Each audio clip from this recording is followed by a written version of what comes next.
Everyone. Hey, Janelle. Hi. Hey, Janelle. Hello. We need 17 people. Is that correct, Gail? More like 15. We Oh. have 26. We have 26, so we need 14. We Well, may have yeah, gotten, 14. you know, Okay. They've gotten Lisa out doesn't by count the- and you don't count, right? Pardon? I was asking Gail, does she count? Oh, in that? no, nor And does Lincoln- Lincoln. Okay. we may have gotten, you know, the boot tonight because of the weather, and people might just be like, I'm not going to sit in front of a Zoom. That's You where know- there's. Oh, but There we go. there we go. You, There we you go. can't blame somebody for not wanting to sit in front of another Zoom call at all. You really cannot blame them at all. Yep. We should do what Cheryl Lynn's Right. doing. It looks like she's outside, so I she had know. the right idea. Gina inspired me. I was sitting at my desk and I was like, nope, I'm going outside. Yeah, good Very work. nice.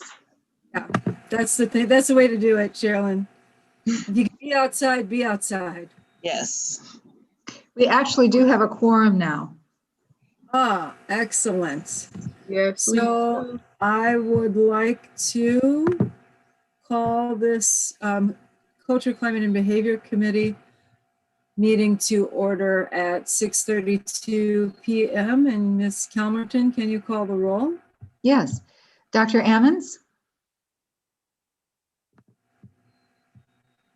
I'm here. oh, good, thank you. Ms. Bishop, Here. Mr. Davis? He might not be. Dr. Starks Turner? Ms. Kraft? Ms. Francois Blue? Francois Blue. Thank you, Gail. Oh, thank you, That's Francois. okay. Thank That's all you, thank you. Ms. Gabadon? Mr. Johnson? Yes, here. Ms. Jones McLeod? Present. Ms. Grimes? Here. Ms. Perellis? Here. Ms. Hardwick? Ms. Harris? Here. Ms. Nitschke? Ms. McQueen? Dr. Moore? Here. Ms. Stigger? Dr. Pruitt-Adams? Here. Dr. Sanders? Here. Ms. Dixon-Spivey? Here. Hi, everyone. Ms. Steffens? Here. Mr. Bektamagos? Here. Ms. Thompson? Mr. Walksler? Here. And Mr. Henry? And Ms. Starks Turner is now here. Thank you. Okay, Okay, great. Gail, do we have any public comments tonight? we do not. Okay, awesome. So we are going to, I'll be open to a motion to approve the minutes for March 10th. So move. Second. Thank you. Thank Did you you. get that? I did. So we just need a All in favor? voice vote. Hi. Hi. Aye. And we have, we're going to do our circle tonight a little bit differently. Instead of me calling on each person, you're going to call on the next person. So I'll keep track of who we've gone through. So we have 2 more meetings together, this one and the next one. And well, someone's not going to be with us at the next one. So I just want to recognize that person. Dr. Jackie Moore is going to be going off the board. And so in May, yeah, so first I just have to say, this circle is going to be about Jackie Moore and what she's contributed to the CCB and to our committee and to our district as a whole, because she has given 8 years of her life to making us better. And she inspired me to run for this position, to sit on a board. And so I'm just grateful for all that she's done. And as she leaves the board, she's leaving quite a legacy. And she's also leaving a culture, climate, and behavior committee where her voice is still needed. So I don't know if we're really going to let her leave, you all, but we're going to recognize her tonight because she's done quite a bit. So I'm going to just say, Jackie, thank you. And thank you, and thank you. There's not even enough words for all that you've done and all that you've been, for what has changed and transpired in your work with Dr. Pruitt-Adams, you know, like the dynamic duo team that you two have been. It's been really amazing. So I want to say thank you. I want to say thank you and thank you. And I'm going to pass it to Dr. Adam Pruitt-Adams. Oh, I was hoping to go last. I knew you were hoping to go last. That's why I picked you first. There's so many things I could say about Dr. Moore, about Jackie, about my friend. Some of that I'm going to save until her last board meeting, but I will say that when it comes to equity and what's in the best interest of our students that we serve, it comes from a place of love, a place of her heart. And talk about tough conversations. When it comes to what she truly believes in, she pulls no punches. It is what it is. She will not sugarcoat it to spare you. She is going to tell you what she believes is in the best interest of our students and what should happen for them. And I have learned so much from her that some of the voice that you hear from me, I have channeled my inner Jackie Moore to bring that out. And I am going to pass it to Talib. Okay, so talking about Dr. Moore, it's what the school has transformed in my 4 years that I've been here.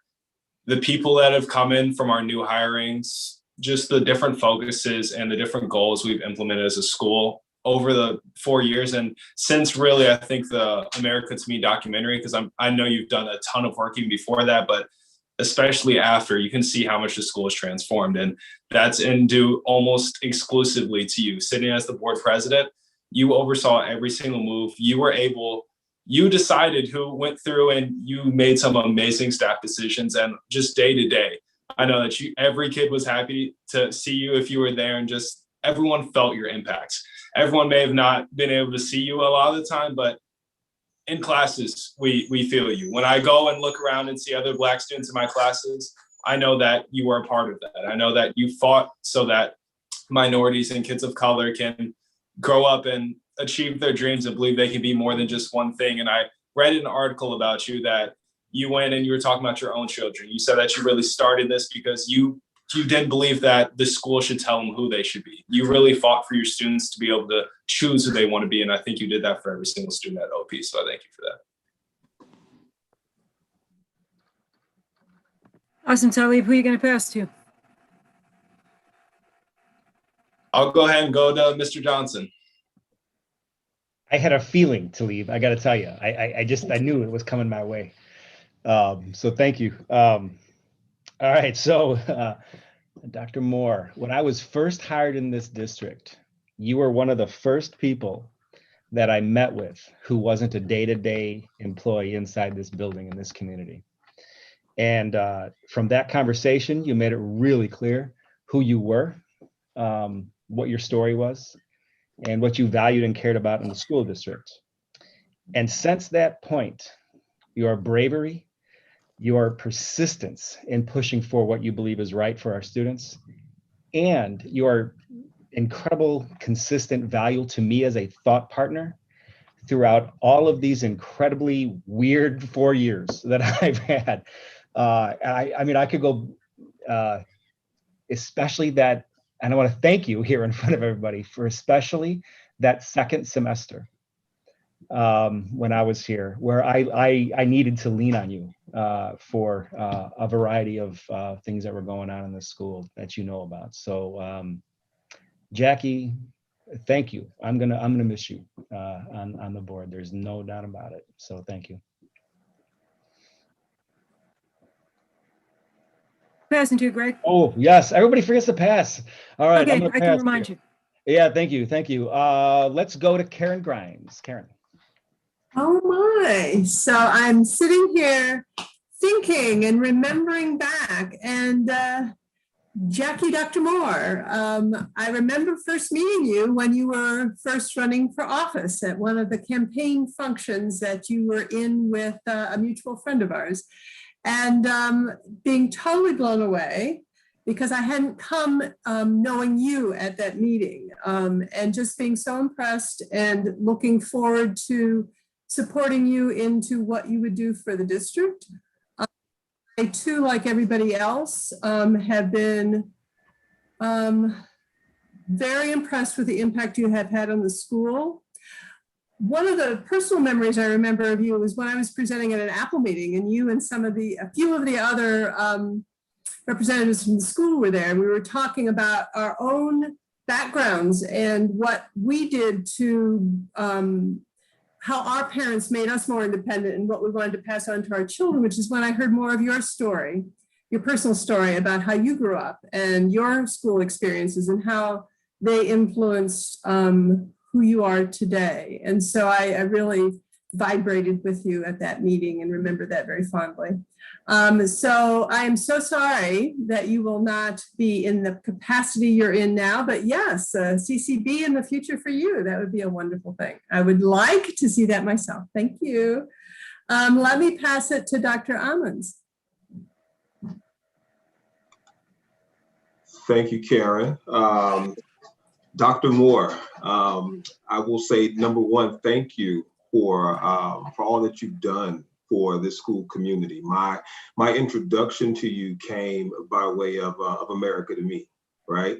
And seeing you within that context and work in the way that you did during that time, I immediately recognized that this is a woman who is a champion for racial equity, and it's evident that this hasn't just been the last 8 years, right, of your life that you've given to the school community, and this has been a lifelong fight and a passion of yours. So all I can say is thank you for who you are, what you've been to this school, this community, and the impact that you've put down here for all of us to follow, and the impact that you've given to students. So can't thank you enough for that.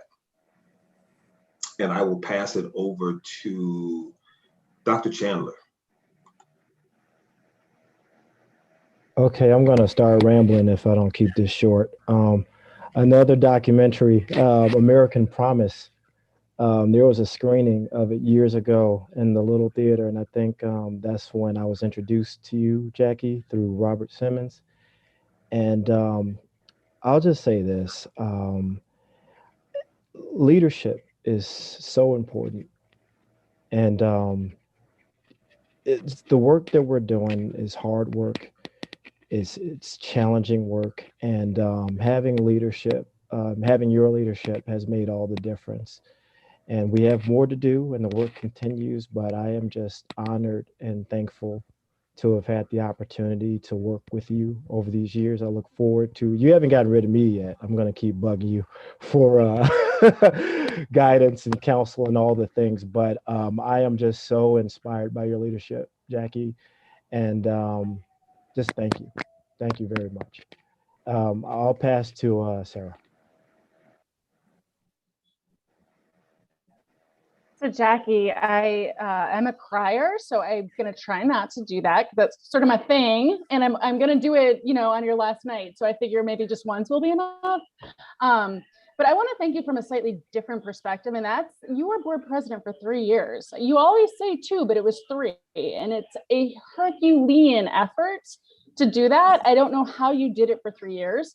So I want to thank you for carrying that burden for so long. And it is a tough burden, and you did it with grace and dignity and bravery and see, I'm gonna cry, and courage. And you just were really a terrific role model, not just for our students, but also for our board members. So I really am so appreciative of all of the hard work that you've done for so many years, for so many of kids. And I hope you do stick around for CCB, but I won't think less of you if you want to take a little time off and maybe come back the following year, right? You can take a break, come back. So anyway, thank you, Jackie, for everything. Who are you passing to, Sarah? It's all right. Everybody, right? I will pass it to Janelle. Jackie, I think I'm one of the few people that have been here your whole time. And so we have been around many blocks and I have had to sit before you many times. And what I have always appreciated is was your consistency. I knew what to expect from you. You have always made your desires for children of color known. You have always fought very hard. You don't let up. And many things have changed. Many things have moved because of the work that you've done. And you will truly, you have truly left an indelible mark on our school that we're very thankful for and better because of you. And I'll pass it on to Felicia. Thank you, Janelle. Jackie, one of my earliest, fondest memories of you was our trip to Harvard that we took many years ago. And when Chandler talked about the American Promise movie, that was the first place that I saw that movie. And I just want to thank you because you were instrumental in the work that District 97 started. I really think that was the first seed planting to our equity journey, even though we weren't necessarily calling it that at that time. But after that trip, we came back, and for many years we ran cohorts for the High Expectations teaching, course to raise the rigor in our schools. And I always appreciate your passion and your insight. You are an equity champion. I appreciate you lending your voice to District 97 on committees that you served on to help us as we continue our work. And you are really a true Oak Park legend. And I've learned a lot from listening to you and sitting on committees with you. And as other people have said, you definitely are steadfast and unchanging in your commitment to equity and the students and Oak Park in general. So I thank you for your tireless efforts and all of the wisdom that you unknowingly departed to myself, and I'm sure many others. So thank you. I pass it to Shalima. Thank you. Well, I will have to say, although that I've only been here going on my first year in OPRF in District 200, I will say that I've been afforded a really great opportunity to work with you, Miss Jackie, and see your work come through in our board meetings. There's been some times where I've listened to some of the things that you've said where I could see that there's been a constant commitment that everyone has said to making sure all of our students have access and pathways to a high quality education in OPRF, and that they're visible and they're seen. So I really want to make sure that I just say that no matter how short my time has been in a district this year, I've definitely taken honor to the work that you've done previous that I've heard about, but then also that I observed as we move forward in our board meetings each month. I respect your work, I respect your presence, and I very much so value the fact that you honor giving the voice to the voiceless. And I just know that you'll be around if we need to bug you or access you. So thank you so much. And I'll pass it to Linda Parker.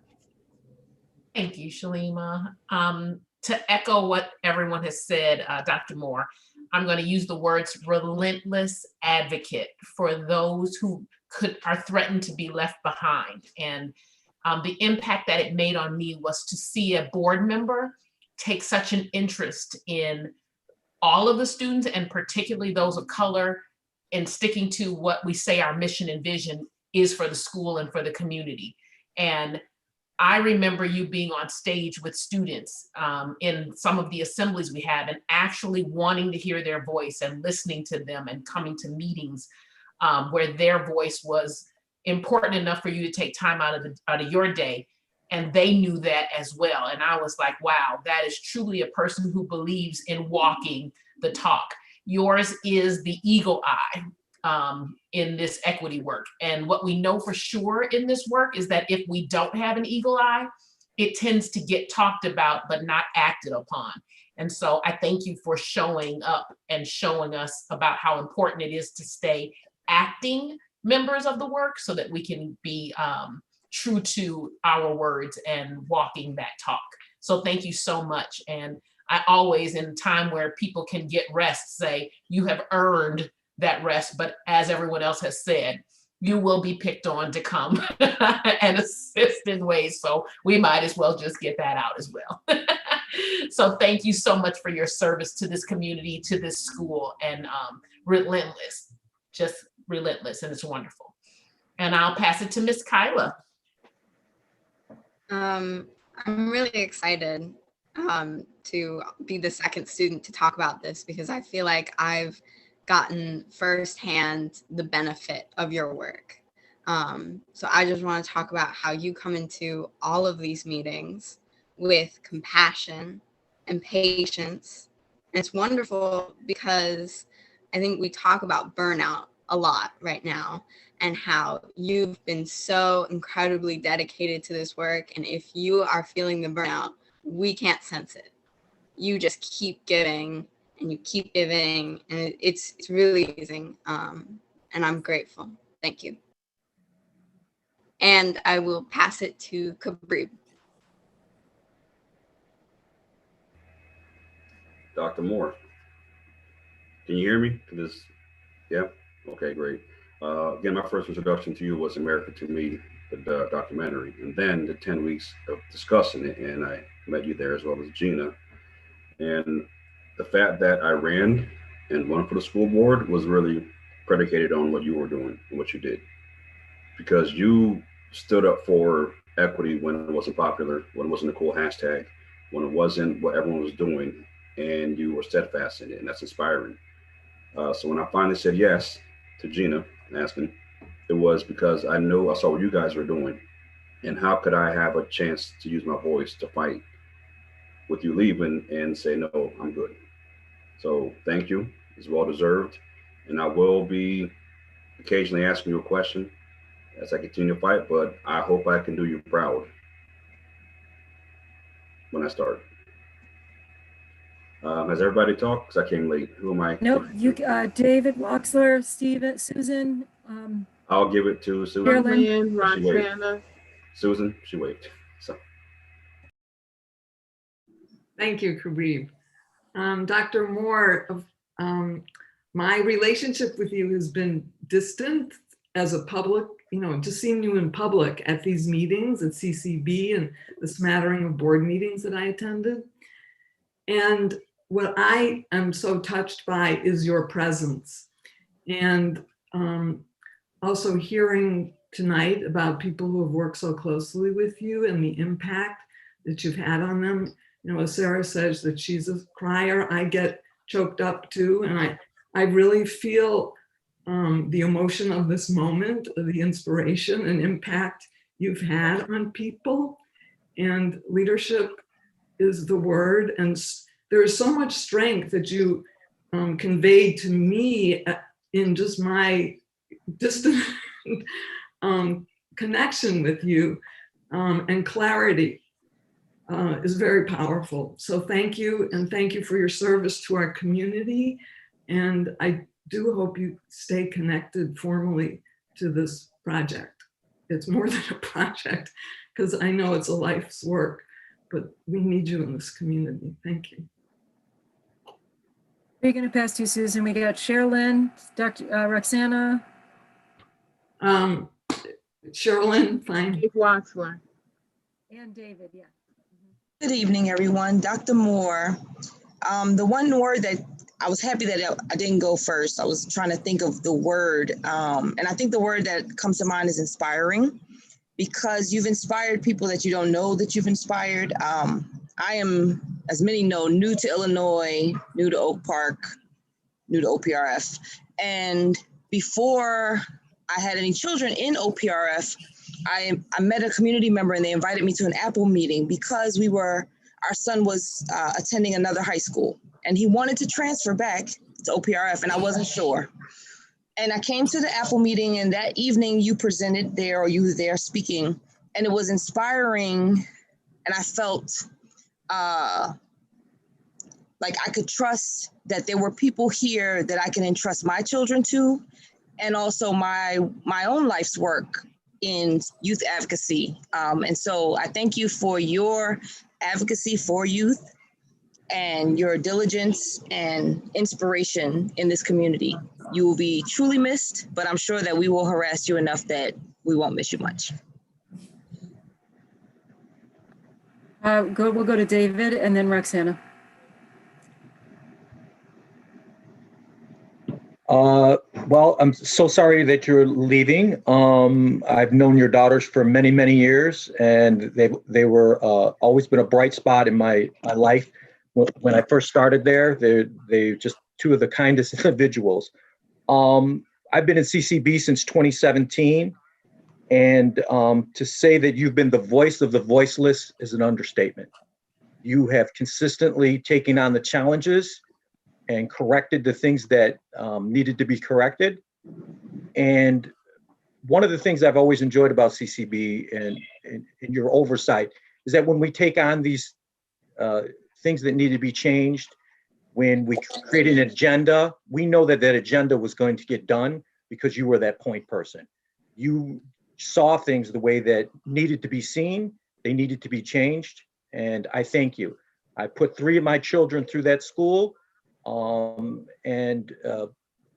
the hard work that you've done have made them better people, and me as well. So thank you so much. And I'm not sure who's left. Maybe one? Roxana. And then Michelle just got here too, but. Yeah, and then there's always Gail. And Gail, yep. Go ahead, Roxana. So I still have trouble wrapping my mind around that in 1 year we're losing Dr. Moore and Dr. Pruitt-Adams. Somebody said earlier that they're a dynamic duo, and I cannot agree with that statement more. Both, to me, personified as quiet but powerful and confident leadership. When I think about Dr. Moore specifically, I think that you're really an embodiment of equity leadership, the true equity leader. And you're just a testament that real impact doesn't come from being the loudest person in the room, but it comes from the dedication, determination, and follow through. I'm truly going to miss you. I'm going to miss your insightful questions and comments and your dedication to our community. Thank you. Michelle, you just got here, but we were, this is Jackie Moore, Dr. Jackie Moore's last meeting with us as a CCB board member. So we were thanking her. So if you'd like to thank her, and Gail, I'm coming to you next. Yes. Wow. So this is not an end though, right? Because you're still in our community and you've offered so much to us. This is just a new beginning is the way that I like to think about it. I mean, all of these 3 people who are in leadership, I'm truly amazed at the work, and I'm honored to be even invited into this space. So thank you all for all that you've given, but I know that this is just the beginning in some ways. And you are going to mentor people like us to keep up the fight. So thank you.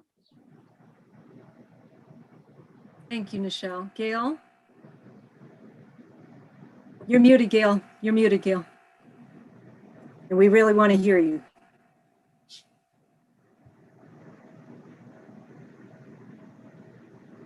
I have so many memories, and I will probably cry at this, but I'm going to make it short. But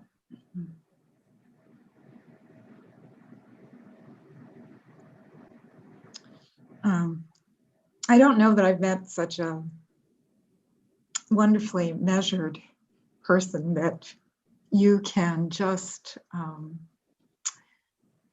analyze a situation and bring it to like an E.F. Hutton kind of conclusion. I've always been impressed with the tone of your voice in responding to community members, always giving them the respect that they have desired and they have wanted. And I feel that they have been very appreciative of your efforts in that. You have, you are research-based. I appreciate all of that. And I have listened to you about and seeing your children grow and how wonderfully they've turned out.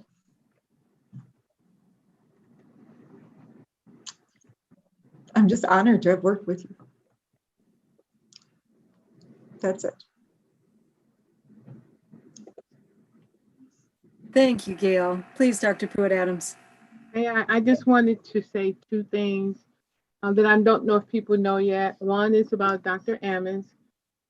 People have mentioned that I will be retiring at the end of the year and that Jackie Moore is leaving the board. I'm not sure if everyone knows that Dr. Ammons will be leaving us at the end of the year to spread his wings for new opportunities. And this is not his last meeting, but I just didn't know if people knew that. And I want to officially welcome Capri Henry and congratulate you on last night's victory to becoming one of our new board members. I am so sorry that my time working with you on the board will be short, but I have learned so much from you and I appreciate all your wisdom that you have shared on CCB and in Community Council. Yeah, congratulations, Capri, and welcome. Welcome. And LeVar, you're still here another month, so we got time. You know, you're not gone yet, LeVar. Absolutely. You're not gone yet. Yes. So, Jackie, I think we got to everyone, but I just want to see if there's anything that you want to say.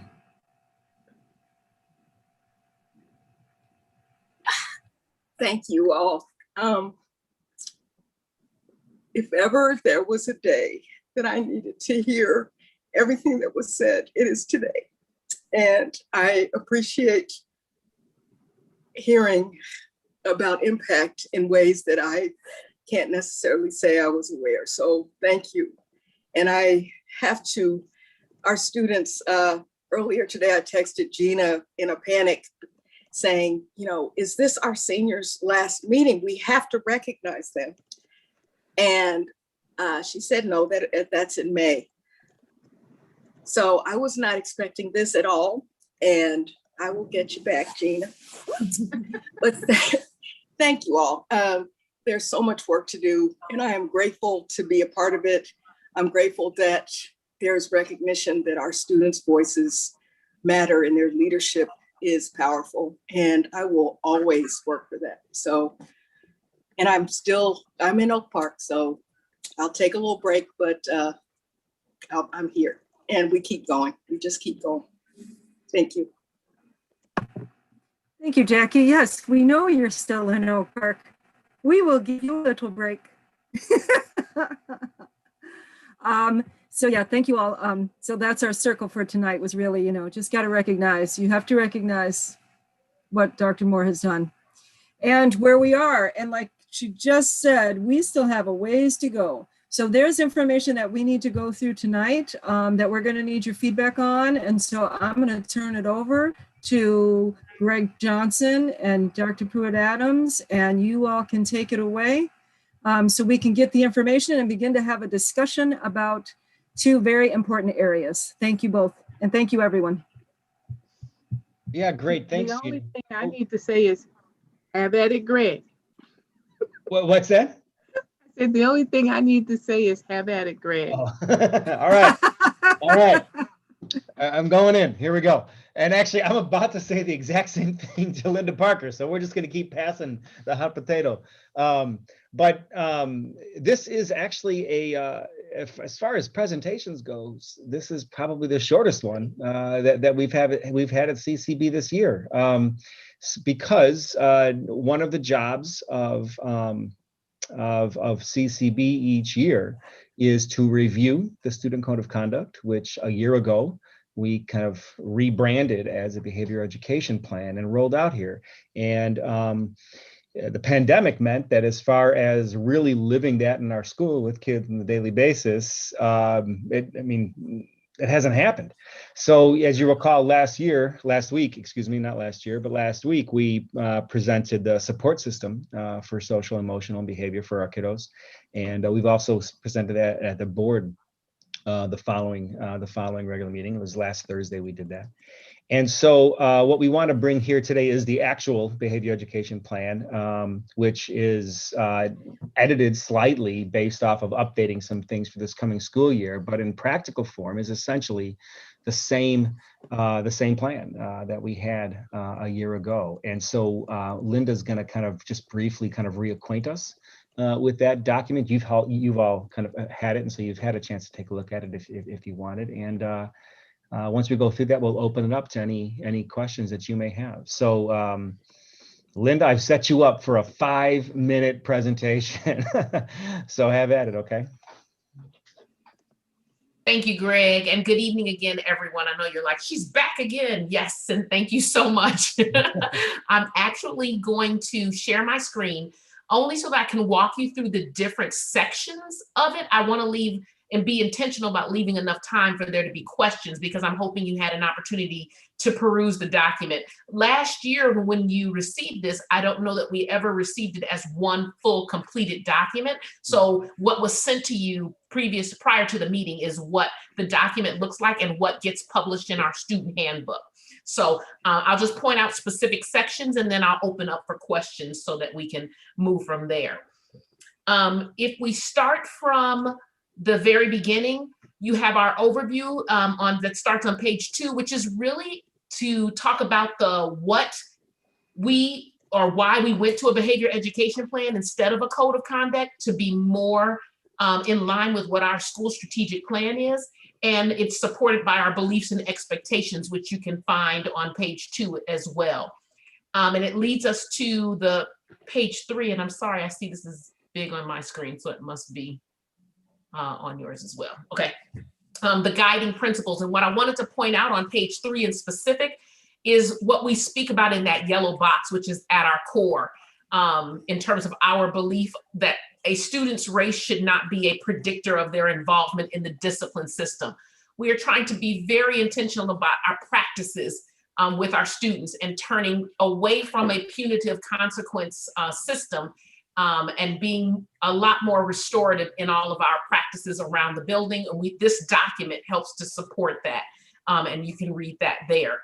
That leads into our rights and responsibilities, which actually the greatest part to this, it focuses on every aspect of individuals who belong in our school community. So you have students' rights, parents, guardians, teachers, school administrators, the district, and also the board, which you'll see on pages 4 through 9. Speaking to exactly what to be expected as it being those people in our building. And then starting on page 10, we have our restorative practices, which is actually what all of our behavior education plan is actually rooted in. And so you'll get an explanation there about what that is for our school, and then also examples of the types that will be used within our building on pages 10 and 11. 12 through 16 takes us into the actual progressions of discipline. We came from a system that had 3 levels. We are now a system that has 5 levels, and you want to make sure that you read what's the description for each level, because it's very different than what it was in the code of conduct and has very different responses to it. When you read the breakdowns as you go through the pages 12 through 16, you will see that activities that may have used to carry a response of 3 to 5 or up to 10 days of out of school suspension no longer have that. So we're mentioning the different behaviors, but you'll see a very different response that's being taken by the school in addressing those. And so that is on the colorful pages from 12 to 16. And we pretty much believe we've covered every type of discipline that we matter that could be seen in the school. But of course, you know, there may be some that fall outside of those, but those are also even covered in the language of those pages. Starting on page 17, you will see an overview of terms that speak to our more traditional consequences and procedures. It also leads to the rights and due process that students have. And so those are all the definition, not definition, but actually like just the terminology and understanding what it means to have one of those things assigned to you, or it's something that you would experience in the school. We go to the glossary of terms that starts at page 20, just to explain any of the wording that we use throughout the book. And that leads us to our appendix in 24, which is actually all of our board policies that kind of support things within the behavior education plan. So that's how the book is split up. And it is, again, in all of the student handbooks and posted on the website. And we're bringing it forth today for the 2021-22 school year for to receive feedback from CCB. So I'll stop sharing at this time so that I can open up for any questions you may have had as you were reading the book that I can answer. Janelle is also here, who was very pivotal in the creation of this manual. And if Greg, if there's any questions that any of us can answer, we are here to do so. Thank you. I do want to say thank you that it's the way it's put together, because we did not get it put together like that last time. We did get sections. So this is really awesome. Thank you for that. And I just want to open it up to questions. If you have questions or comments, just go ahead and unmute yourself and raise your hand. We're just not, you don't have to go through the chair for this. I would like to just let folks have the opportunity to speak.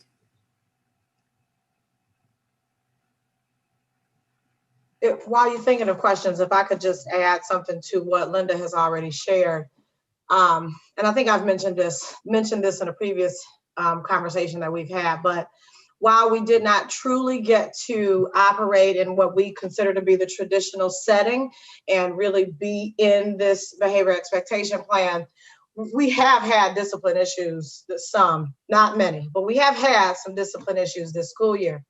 And we were forced, because we most of the time were not in school, to be creative and really, really think outside of the box in terms of how to react and respond to various discipline situations, all of which cannot include any kind of detention or suspension. And so I'm a believer in, things happen for a reason. And so I do think that some of the work that we were forced into this year, just due to lack of any other way to react, it has helped with having some conversations that we didn't expect to be having right now. And also is opening the door for letting us know some conversations that we really need to be having as we receive this document and really get ourselves ready to operate within it when we are all back in school. So I just want to say that, to remind most of you that, Senate Bill 100 partially drove the change of our plan, and that, it is illegal now to use exclusionary discipline in the way that many schools traditionally did. And so couple that with our desire, and I'll go back to Jackie Moore with this one, to be more restorative and look at discipline differently. Where we start is important, because we do have a progressive discipline model, which is appropriate.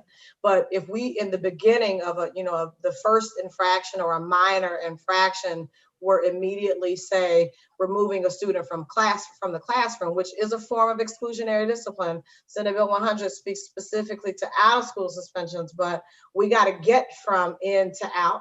And if we get there quickly, we'll be looking at using out of school suspension way more than we need to.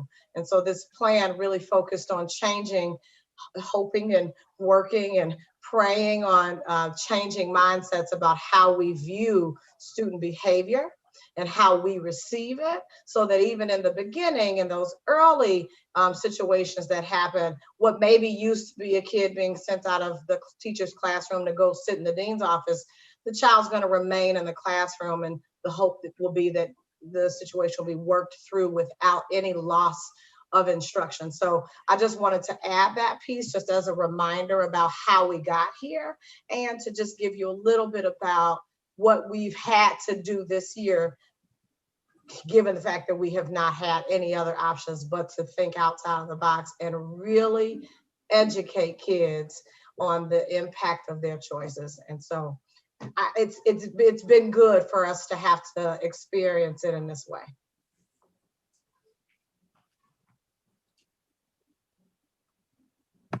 Thank you so much, Janelle. Comments or questions? Anna, I actually have a question. Do you want to take a minute to look? I don't know how much time everyone has that they took extra time to read this in advance. Do you want to take? We have some time in our meeting tonight. Would you like to take just a few minutes to look over it again and then come up with questions or comments, or do you have some? I'll just comment that as Janelle alluded to, we did not intend to have to utilize it in this manner since we've been remote this year.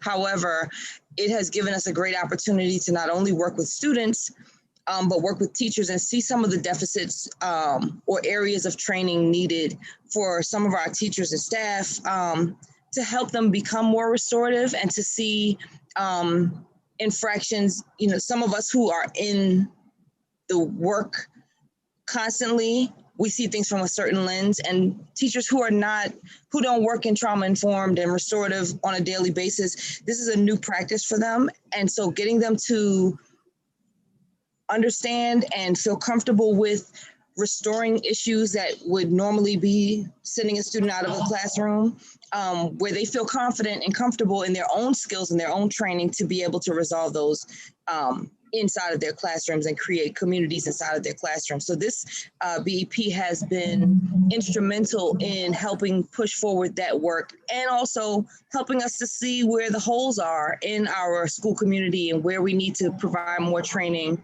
and more assistance for teachers. I'm going to stop now because the green line train is riding past me. And if I could just add to what Sherilyn just added, I'd like to just, as the person who was working on actually crafting this document and seeing it in practice and us trying to implement, I would just place on your minds too that just because we create this document does not make it easy for people to just adopt it. I want to put forth that there is some very personalization that is involved with the adult and the students as we go through like a school day and just behavior in general, and like what people's expectations are, and unpacking that to understanding that things aren't just happening to you. We are an institution that's supposed to be trying to learn and grow and teach young people to be who we want them to be, and not necessarily judge and jury over how they're presenting to be at the time. And so whatever we can do as the community, as a organized body like this, like to help with that would be great, because having the plan is one step, and it's like getting that understanding on a higher level for everyone to know you're not losing anything because we're not consequencing the way we did. We're hopefully gaining better individuals as we help them to manage their choices. So, and I'll just add, also keeping race at the forefront. We all know that Black students have shown up at a higher number than white students or all other students for forever. And so I feel the progress, having worked here a long time, being able to speak directly about that. And, you know, being in a situation, for example, if a teacher said that they felt threatened by a student and race, you know, a white teacher, a Black student, and really asking the question about that, And, is this really threatening? Because we know that that in itself is a thing. And so know that in this document, with all of the work around, our equity work, our trauma-informed practices work, we are encompassing all of that in the work that we are trying to do around student discipline and behavior education. Thank you, Janelle. I see a question from Dr. Francois Blue. Oh, I'm sorry. Go ahead, Kabreeb, and then Dr. Francois Blue. Oh, just real quick. So, Janelle, thank you for saying that, because that was my next question. Because having been a student where I had that happen to me often in high school because of my size, it can lead to shame or embarrassment or have you. And even as an adult, it's, I feel threatened. And just by me talking, it's a threatening situation. So that was my next question. And I'd like to see how this progresses, because whether it's realized by the mass or not, that's a traumatic event, which is a micro trauma for that child carrying through life, even as he gets to adulthood. And that may manifest as a macro trauma at some point. So I'd like to learn more about it, and read it more and just be very tuned to it, because I know the effect it can have on kids, and you can turn them in the wrong direction very quickly by treating them as something they're not. And at some point they could become it. So I'm really glad you said that. Do know that those are the direct conversations that we are having amongst ourselves, just as the dean, and really having the courage to say it, or just ask the question. Can we talk more about the feeling of that you feel threatened? Like, just can we talk about that?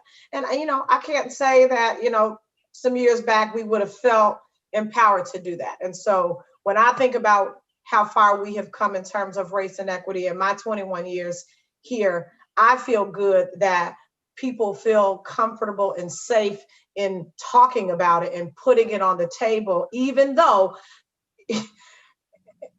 and I'm recalling, some situations where it has not gone well, and it has not been received well. But hopefully this culture of warmth, thank you, Linda Parker, that we have been working on, not only is developed for the students, but for the adults, so that we have trust and relationships, so that when we have to have those difficult conversations, the trust is still there. And so we are actively working on that on a daily basis. Thank you, Janelle. I just had one quick question. And thank you, all of you, for working on this behavior continuum. I know at the start of the year when Linda and I were first talking about it, it was just a very, very firm, administratively well-received approach to how we understand and view behavior. And one question that I have is, when you mentioned the PD part, the training part that Sherlyn was referencing, what will be that kind of continuum of professional coaching and training that will happen kind of on a cyclical basis for staff to kind of really start to understand the function of certain behaviors and why they even may occur? And then being able to come back and have that reflective dialogue in honoring the fact that, especially from a standpoint of having students that have very complex externalizing or internalizing displays of behaviors, there's a function or a purpose of why or need that's trying to be met. And sometimes staff may have some resistance or approach that may not be as effective or restorative because there's that underlying fear of not understanding here. What is the student trying to gain or need from me? So that's one question. What will that cycle of PD and coaching look like for everyone, all of us? And then how will we tie that back to how that behavioral continuum will start to impact student learning outcomes too? So if we're seeing an excellent implementation and review of X, we should see a reduction in.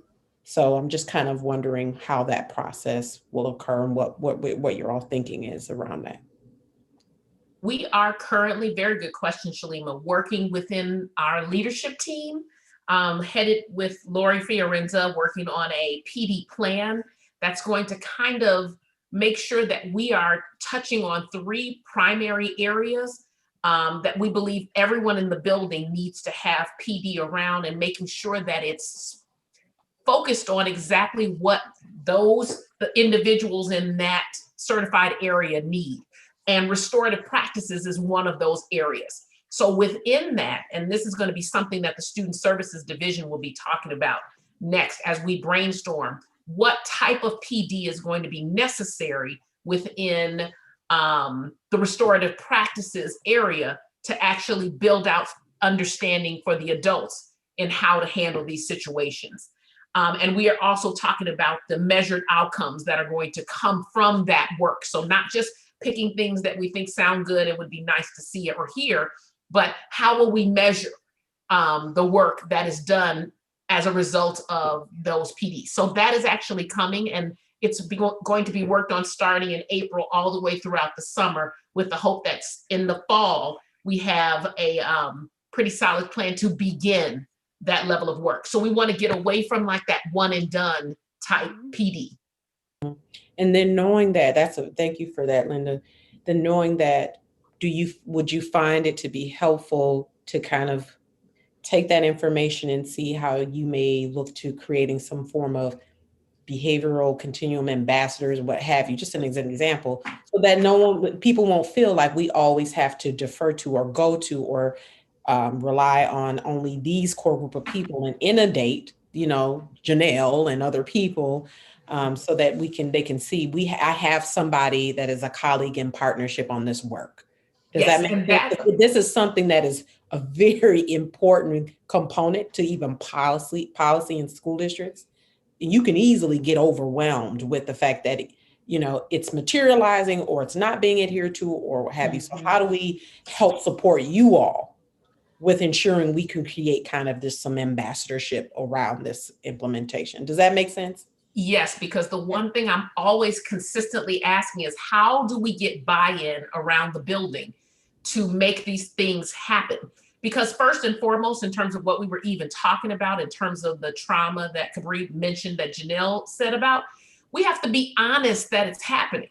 And, and honest in the conversation that we must do something about it. Like, we've got to get over being embarrassed that someone's confronting us about it. And I need peers to be able to do that within the building. Like, it can't just wait for a me or a dean or you to come to them and say, that can't happen. But I need peers, because they hear it and they know it, but people are very sensitive. And so they don't want to do it. I want to make it so that people feel comfortable doing that and know, just like children are resilient, so are we as adults. We are going to survive that moment of embarrassment. We're going to survive that moment of hesitancy. And we may even learn another way of doing it and being more, conscious of it. Because that's the thing, guys. We can't keep losing consciousness after the moment ends. Like, you've got to carry that over to the next day and really be intentional about not saying that thing or not pointing that out or not do it. Like, we don't often do that because we're so busy and we've got so much to do. So I do need that to happen. And I do depend on the people in the building. And so I appreciate your even bringing it up, because it makes me know you're ready and waiting on it. And I would just add to that. I have asked to begin spending some time having meetings with division heads. I've asked, but I just want you to hear, Shalima, that because part of that work in getting, helping teachers get to a place where they feel comfortable with this shift is having division heads able to help with that. And so something that I've asked, like I just asked, is to have time with them to begin that work, because in my mind, they're really the number one supporter of teachers in terms of just servant leadership and the role of an administrator being to help teachers be the best that they can be. I'd like to spend time with division heads with this first, and get that feedback. And because I've had some experiences where, we haven't talked about this enough, that even they feel comfortable carrying this message and helping with this mindset shift. So I think it starts administratively. I think it starts when you heard in the MTSS presentation about some building-wide norms that we are hoping to create so that there is universal language that speaks to our culture and the culture of our building. Hopefully that is something that we are able to accomplish, so that no matter what classroom kids go in, no matter what room, no matter what office, they could go in the attendance office, they should be hearing universal language. So these are some things that we hope to accomplish that will help with the mindset shift, and then really getting in, and as you said, having some really deep, meaningful, frequent PD time to have some just straight up conversations, arguments, scenarios, so that we can just work this through and get to a common place in the end. You brought up a question for me, Linda and Janelle. Janelle, thank you for that too. That information that you all provided, so valuable. Brought up a question for me around your cohort of the willing, your group of folks who are already like, hey, this is my jam, I'm on board, this is my thing, and how are they being utilized as part of this process? Because when we have conversations with educators, and what I will say, one of my most sad pieces of leading CCB this year and last year is the fact that we don't have educator voice at this table. Yes. And that has to change. Yes. Next year we have to have educator voice at this table. But I do. So I'm curious, two things. One is like, how would you gauge your cohort of the willing, this group that's, on board?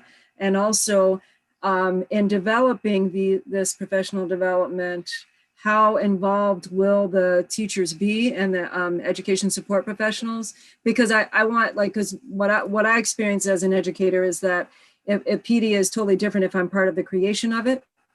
Also, as well as thinking of the education support professionals in the building who are not classroom teachers or faculty at that extent, but they're integral to how students are being treated and how they're, right? So I'm curious about like the unfolding of all of them, as well as how are the staff being brought into part of the cultivation of this as a restorative district, and appreciating the restorative aspects in that behavior plan. How is this work being done with them versus to them?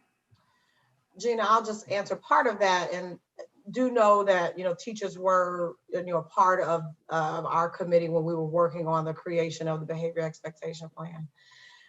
This year, and I will just speak personally, when I started asking for time to really get in deep in this conversation about this mindset shift, one of the first meetings that I had was with a teacher, to a teacher that I know who previously worked in a school that was very restorative and did all restorative practices, because I wanted to pick his brain on things that we are used to reacting to a certain way here that I know they reacted to way differently in their school. And so the first conversation I had was with a teacher, and then asked for, because and this is what I've been told by faculty, that when people hear the words restorative justice or restorative practices, they roll their eyes. And so it's our job to change that. And so I do know, though, that not everyone rolls their eyes. And so we know of some teachers that have very positive feelings about restorative practices. And so I started with that one. And then he said, I got names of other people that want to join this conversation. And I said, please give them to me. And he said, I'm really, really excited about this. Can I text them now? Yes, you can, because I'll be calling. So do know, just from my, Greg and Linda, can speak maybe from the higher administrative level, but for the work that I am doing, or that I would like to do, is going to directly involve teachers in this work, because I, as an administrator, am not in the classroom anymore. I used to be, but I'm not, and I recognize that. And so my voice only goes so far. And so we are directly enlisting the help of teachers with this work, because we need their ideas, and we also need their experiences. None of us are in the classroom now. And so if we're not hearing from them about what's actually happening, then we are blindly doing this work and don't really care about the true impact that it has on our teaching staff. Yeah, I also just want to add, and I'll be quick, but from a kind of not just for kind of the implementation of the BEP and kind of the refining of it as we move forward, but that broader professional development piece that Linda was first talking about, we have kind of kicked off our approach based off of the understanding that top-down PD that is sit and get, Linda used that phrase, and also stuff that is designed outside of the presence and the input and the everything from the people who are going to be experiencing that PD is just simply a bad model. And so that's why this process that Linda was talking about is April through the next several months, because we are not just focusing on PD around those topics, but the idea is that in order for it to be meaningful and have something that I'm going to be able to latch on to my understanding of my role and kind of challenge my thinking, I need to be part of that process. So we have this broad concept of what this professional development is tied to standards. And then we're kicking that out to the divisions, and they're having those conversations in the next few weeks to say, okay, what does this look like in my area? What are outcomes that are specific to my role as a counselor? What are outcomes that are specific to my role as a PE teacher that will help me kind of figure out how this will actually play out in my school? And as a result of those, what type of PD is going to get us there as a group? We're collecting that information and we'll be implementing that over next school year in a way that is tied to very specific goals that we're looking for the school, but also something that is differentiated for the specific and different job assignments that our teachers have, so that they can latch onto it. So yeah, it's designed to be in there and embedded in the school from the get-go. So. Hi guys, I have a question along these lines, but slightly different. And I know this year wasn't a great year to kind of see how this plays out, but how are we going to solicit student feedback on how this is going, right? Because they're going to be the best positioned to, tell us if this is actually having the effect we're desiring or not. So I assume as next year, presumably we're back, more or less back to how we used to be in school. How do we plan on incorporating students via surveys or focus groups or? So we actually had created a survey that the deans were doing, but we had only gotten it started at the end of, well, not the end of last year, as we were getting put out, I'm sorry, not put out, you know what I mean, for March. And the point of that was because they were having restorative conversations with the dean, the survey was all about how they felt about that, conversation with their dean. And so each dean was going to do it. It was anonymous for the student, but it was supposed to be at the end of that. We still have to get that back up and going, but that was one for that specific reason, Sarah, to gather information on what is this meaning to the student as they're sitting through and experiencing it right after it's happened. So it was supposed to happen at the point of service before they were released, and we were going to collect that data. So I do still hope to reinitiate that next year. Great, thank you. Mm-hmm. I had a question, comment, and it is along the lines of Sarah's. First of all, though, I have to say to Janelle and Linda and Sherilyn in particular, the confidence and compassion and passion that you all are displaying in terms of it's time for honest conversations, and knowing that you have the support to do that the energy is so different than it was 8 years ago. And Janelle, you and I are probably the only ones that know what that means, but it is, and it's fair. And Dave, I'm sorry, Dave, you've been here too, so it's powerful that talking like this. The piece with students that I want to encourage and not miss out on is their perspective on how this works, not just how they receive it. Because I'm thinking back to our dress code policy, which was the steering committee for that was students. They developed, that policy. So the ways that we can bring them to leadership and insight, I think is powerful, and we can't miss out on that, because not only are they able to tell us how things are going, they can tell us how things should go, and I think we can't miss out on that. For sure. Thank you for that. Absolutely.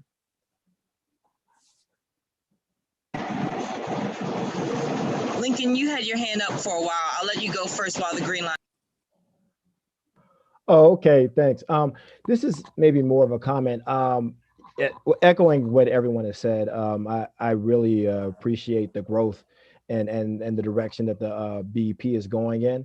And I would just add that I think it'll be really helpful that as we think to start talking about the outcomes, that we figure out a way to tell the full story, not only of this is how many interventions we had, but all of these other contextual things that are being shared in this meeting.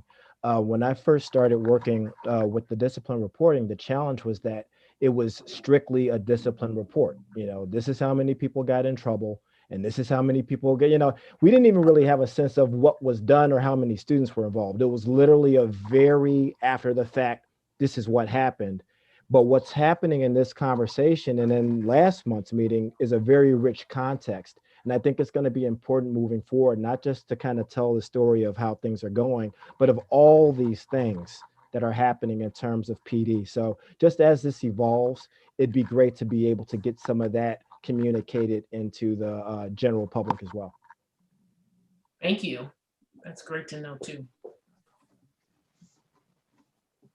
Dr. Chandler, I really appreciate you saying that, because the contextual pieces and everything that everyone's saying about the students, that contextual piece is what it feels like to be in the building, right? What it feels like for our students as they're moving through the day. So that's really important. And what it feels like for the people in the building in general, right? The students are the priority. First and foremost is to ensure that they have every support that they need, and that they have everything to be all that they've come here to be. And I want to actually hear from Talib and Kyla before our night is out. So I know I always put you all on the spot, but that's what we need, your voice.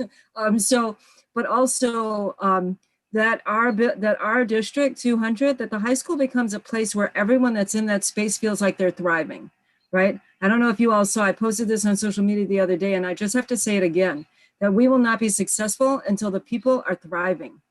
And if the adults are thriving, the students are surely going to be thriving. And there is a direct correlation to that and to what Lincoln was just saying. So I just want to make sure that we don't miss any of that. And so that in 4 years from now, when we're having this conversation again, of course, I want it to be next year, just for the record. I would love for it to be next year when we have this conversation. Everybody's like, wow, look at that. Okay, but we know change takes time. And so I'll be patient, but in 4 years, I would love for us to be having a conversation around look at the dramatic change of the experience of the students, and then everyone else in the building being able to say, and I love it here so much, I never want to leave, right? So yeah, and the students saying that too, so they can come back and become educators, because we need more. Okay, I'll get off my horse there. Okay, and go ahead, Sherilyn. I think you had something.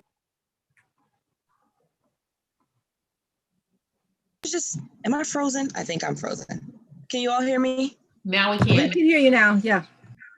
Okay, sorry about that. I was just gonna say that in the work that we are doing with University of Chicago in creating the strategic plan around trauma responsive educational plan, it was imperative that we had a multidisciplinary team. And so we ensured that we have 2 teachers. We were only allowed technically 3 slots. We kind of snuck and have 6. That's for a story for another day, but we have 6. But we have 2 teachers on that team, a psychologist who's also on the special education side, so that we can get that perspective, representation from campus safety. Who am I forgetting? I think that's everyone, and myself. And so we wanted to make sure that we had teacher voice. That's why of our 6 slots, we ensured that teachers had the highest representation, so that they could give us feedback from the classroom as we're developing this strategic plan, but also be our minions to go back out and infiltrate the silos that are in the school, and be able to go to their friends or feel comfortable to go to their colleagues and say, call things out when necessary, but also encourage them in different ways, show them what is working in their classroom could also work in yours, be mentors.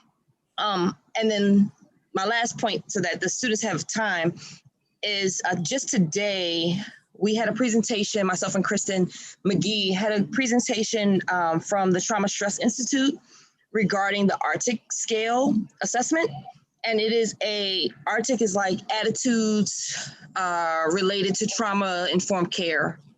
And it provides data from the staff, whole staff, hopefully budget accommodating, whole staff data to show us how people feel. It's anonymous, so people don't have to feel like we are going to be able to see that Shalima said this, but we can, I hope I'm not frozen, but we can get some baseline data on how people truly feel about our trauma responsive work, our restorative work, so that we can kind of stop getting the eye rolls and get people on board to get their baseline. Why are they giving us the eye roll? It'll get to some of that so that we know where to train to, because we don't want to just blindly train on what we think.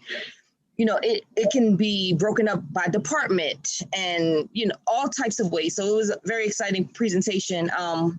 But I'm thinking that coupled with, so that we have the data to help drive the work that we're trying to do, so that we can go to teachers and say, you know, this is where we are, to the whole school, campus safety, cafeteria staff, B&G, this is where we are, and this is where we need to rise up from. So we have lots of exciting things that we're trying to work on so that we can push this work holistically and not just make it come out of, you know, student support services is trying to do this thing, but the whole school is trying to do this thing. All right, I'm done. Thank you for that. Thank you, Sherilyn, because it does have to be everybody, right? Like, and if we're doing it holistically and restoratively, it is everyone. It's beautiful. Yeah, Tully, you got something for us? Yeah, just speaking to what we were questioning about, I was gonna let Kyla go first because I seem to speak a lot, so I wanted her, but I'll go ahead. When I'm thinking about a community, and it's obvious when we talk about the disparities within the school, whether you want to talk about the AP classes, honor classes, whether you talk about students that get measured for gifted tests, you know, we have a lot of students of color that are just performing at a much lower level. You know, the achievement gap is so obviously there, and that's what we're trying to fix. And hopefully, like you're saying, these 4 years we'll be able to see a difference. But I think sooner we'll actually be able to see a difference in the day-to-day lives of the students. And I think that will be followed up by a change in the statistics and a change in the numbers. But I think that if we can make students of color feel like they belong in AP classes, if we can make students of color see teachers like them in their classrooms, if we can make students of color not feel like they're going to be singled out because of their race and unfairly, you know, have punishments that are punitive and that, you know, they believe that with a white student wouldn't happen the same. I can't find the words for that, but you know what I'm saying? I think we need to change the day-to-day, and I think we're making a big improvement on it. Sadly, last year we weren't really able to in person finish the school year, and this year when we really wanted to showcase, you know, the improvements, but I think we have great people at the school. I think we have people that want to change, and you know, I might sound like a broken record because I say this a lot, but it's true. We have a great support staff. We have people who care. We just kind of need to give them the tools to be able to do something and be able to help the community. So I think, you know, Dr. Moore really set us on a great path and great trajectory. And I think we're heading down that path great, but I think we just need to stay on top of it and really create that environment because the statistics will follow. You know, we'll get more kids of color into these AP classes. We'll become a more restorative environment, but first the day-to-day needs to change. And I think we're making a great effort towards that, so.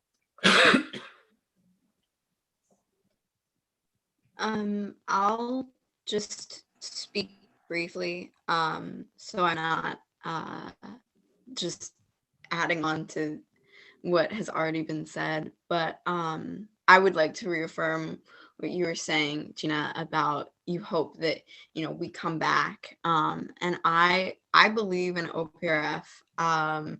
These past 4 years, we've gone through a lot of hardships, but I think those are growing pains. I think that the work that has been put in is going to pay off in the next several years. And this is a long game. This isn't going to happen. You know, I love to say that it is exactly the way I want it to be for the incoming freshmen.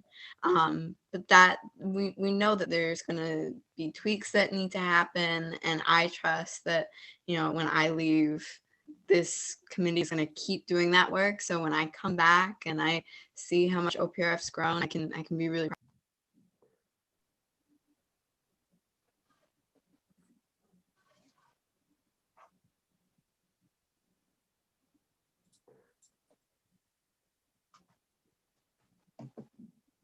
And one more small thing, that Dr. Moore also fought for student voice. I didn't really speak about that, but I think that it's obviously imperative that in all of these big decision-making rooms that you have all the people that are going to be affected. You want parents, but you want students. You want teachers, but you also want administrators. You want there to be a holistic view when you're looking at the people that are within the room. And I think that adding the student voice and the highest levels of decision-making will really make a difference when you're looking at the student experience and how they receive those changes. So I think if there's any constellation for how hard we've been fighting for, especially the last 4 years, but even beyond that, we can look at like the students, like me, like Kyla, like the other students that are here in these committees. Like I came in and I wasn't comfortable speaking to a room of people. I wasn't comfortable speaking in my own classroom. I didn't feel like it was my place. And part of that is that the society and culture is changing, but it's that you guys welcomed me. It's that you guys allowed me and gave me a space to be able to talk and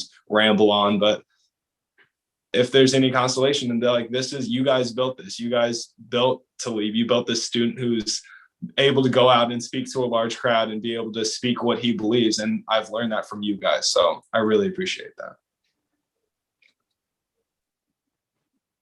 Thank you, Talib, for saying that while I could hear it, because that is the energy and that we got to keep going. So thank you. That's everything. I know, like we're 8 minutes early, but man, that's the note to end on. Of course, unless other people have other comments they would like to add or anything else, questions or statements about the plan. I just want to say thank you for all this great work. Like this is just incredibly exciting. And CCB this year has been just really fantastic, but this is super, super encouraging. So thank you, Linda and Janelle and Sherilyn for your work. It's awesome. And now the last meeting and this meeting combined have been really what I feel like we've been pushing for, asking for, and you all have been executing, and we just haven't seen it. Like, because what I know is like now we're seeing it more fully. So I just cannot thank you all enough. I know personally how much goes into what you're doing. So there is a sincere appreciation on my part for all of the levers and handles and conversations and all of the pieces, because it's yeah. And to hear that from our students, that just is the yes. And do know that we appreciate your support just as a committee and just the ideas. Like it's necessary, and we get this work done because everyone contributes, and we just have to push ourselves further. The one thing I've known about being in education for all of these years is just you got to keep pushing forward and pushing on. Things will constantly change, but you have to be open to it. There's never a point where you can just say, we're done, we're finished, that's it, that's all. So thank you for your support and your feedback and just being a sounding board for us. Yeah, and committee, don't think that this is it. Like we have another meeting next month, okay? So don't get all like, oh yeah, we're thanking everybody and now we don't need to show up next month. No, you need to be here next month because next month is our last meeting of the year, okay? It's just that Jackie will no longer be on the board. So she, we still want her to come, of course, right?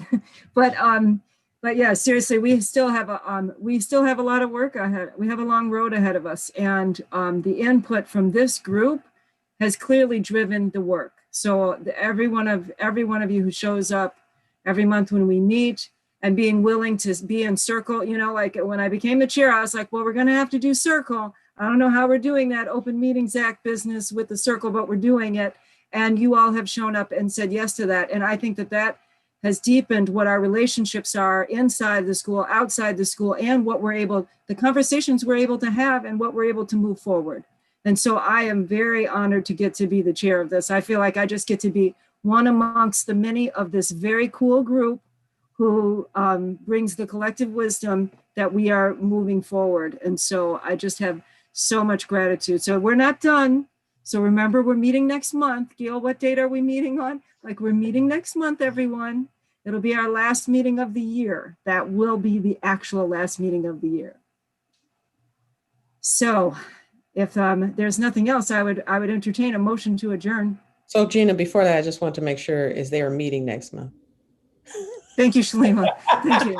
Just want to be sure there is a meeting. Just checking. Yes, thank you. Thank you, Ms. Francois Blue. Yes, there is a meeting next month, and we shall see you then. So is there a motion to adjourn? So moved. Have a great evening, everyone. Thank you, Dr. Moore. Thank you. Thank you, Dr. Moore. Thank you, Jackie. Thank you, Jackie. Thank you. Bye. Thank you. Thank you, Dr. Moore. Thank you, Jackie. Thank you, Hearing no Jackie. one opposed to adjourning, we're adjourned. Good evening, everybody. Thank you. Thank you all.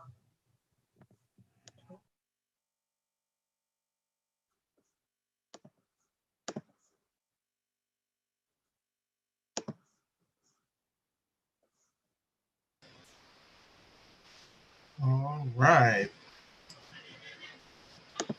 Good night, guys. Good night now. Have a good one. Enjoy the rest of this evening. Thank you. You too. All right. See you tomorrow, right? Yes. All right.